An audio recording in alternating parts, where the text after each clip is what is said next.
I'm Dale Smith for Looney Politics, and there is a leadership contest going on in the Senate.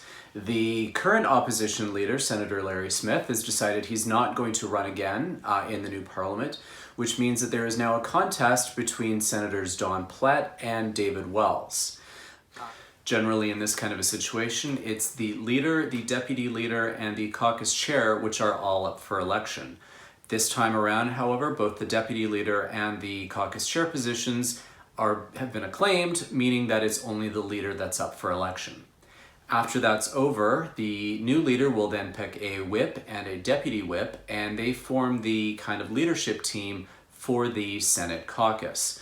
At that point, they will come up with the kinds of strategic directions that they want to pursue when it comes to bills or other business that comes before the Senate.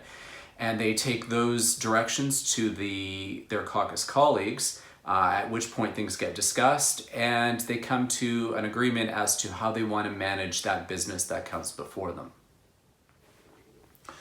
What this choice is likely going to be is between Plett, who is currently the whip and who is a very partisan individual. He was once the party's president, once upon a time, and Wells, who I find slightly less so partisan, and his leadership experience tends to be in positions in the Committee on Internal Economy, which deals with the management of the Senate itself. So those are the kinds of backgrounds with these two candidates for leadership. The outcome of this leadership election could be really interesting because of the dynamics between the Conservatives as the opposition and the Senate Liberals and the Independent Senators group. As the whip, Plett had come to a number of agreements with the other groups in terms of timelines on bills, and when they weren't honored, that would kind of turn into a bit of an eruption. There were a few instances in the waning days of the last parliament where Plett would go head-to-head with the leader of the government in the Senate, or the government representative, Senator Peter Harder, on agreements that they'd made and were reneged upon. And that kind of caused a few outbursts and some drama.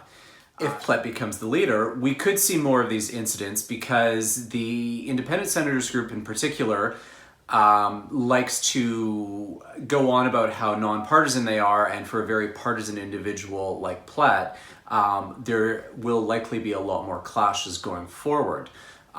That could be one of the reasons why the Conservatives in the Senate would choose him, is to kind of get that bit of friction going on, because they could see some utility in it, particularly as they're trying to debunk the notion that the independent senators are really independent, and they like to cast them as liberals by any other name.